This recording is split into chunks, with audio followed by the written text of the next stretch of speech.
apakah sebenarnya latar belakang yang menjadikan Datuk Undang berempat ini memecat Yang di-Pertuan Besar Negeri Sembilan. Saudara-saudari dan kawan-kawan, malam ini cerita daripada Brickfield nak bercerita tentang apa yang sedang berlaku di Negeri Sembilan. Kerana heboh. Tiba-tiba berita ini mengatakan bahawa Raja Negeri Sembilan telah dipecat. Bolehkah Raja dipecat? Ini saya nak terangkan di sini bahawasanya di Negeri Sembilan ini tidak ada raja. Yang ada di Negeri Sembilan ini ialah Yang di-Pertuan Besar. Kerana itu kami tak panggil dia raja atau sultan. Kami panggil dia Yang di-Pertuan Besar. Dipertuankan. Cerita dia dilantik oleh 4 undang. Ada di Negeri Sembilan ini ada 4 undang. Undang ini ialah kepala adat. Ada undang Jelbu, undang Johor, undang Rembau, undang Sungai Ujong. Mereka ini yang melantik ni. Okey, siapa yang berhak melantik undang ini adalah daripada darah keturunan Biduanda. Siapakah Biduanda ini? Biduanda ini adalah sakai orang asli. Dia ini saja yang boleh melantik siapa nak jadi undang. Undang ini dulu dia ni dijemput daripada Pagar Ruyung, daripada tanah seberang.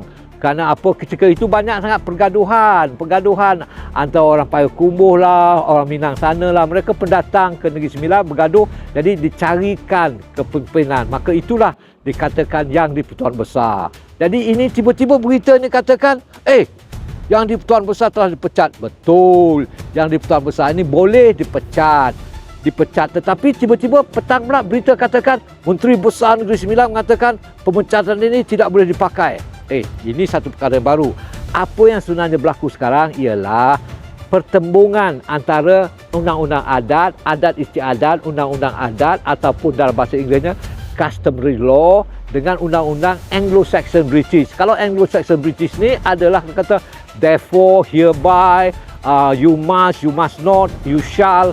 Ini. Tapi di dalam undang-undang adat ini dia tidak bertulis. Dia hanya daripada pantun, daripada pepatah, beberapa titik. Ini undang-undang adat. Jadi memang betul dia boleh dilantik dan dipecat oleh undang. Tapi apabila dia bertemu dengan undang-undang Anglo-Saxon ini, bila dia bertemu dengan undang-undang ini, maka dilihatlah bahawasanya Menteri Besar patut berlaku permintaannya. Ini modelnya. Jadi di sini pertembungan antara hukum undang-undang tradisional, hukum adat ni bertembung dengan hukuman sekular. Ini yang sedang berlaku. Jadi kita tidak tahu apakah sebenarnya latar belakang yang menjadikan Datuk Undang berempat ini memecat Yang di-Pertuan Besar Negeri Sembilan. Tapi harus ada satu cerita.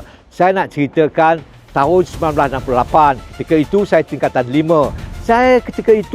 Ketika itu Yang di-Pertuan Agong pertama, Tunku Abdul Rahman, dia juga Yang di-Pertuan Besar Negeri Sembilan meninggal dunia. Tiba-tiba yang menggantikannya bukan Tunku Mukris inilah. Dia digelincirkan. Yang dilantiknya Tunku Jaafar, seorang profesional, pak saudara dia seorang profesional diplomat. Maka tersebarlah berita bahawa katanya budak ni anak Tunku Menawai ni kena jahatlah, ada tembak kerbau lah, ada cerita tembak lembu lah. Ini dulu, cerita dulu.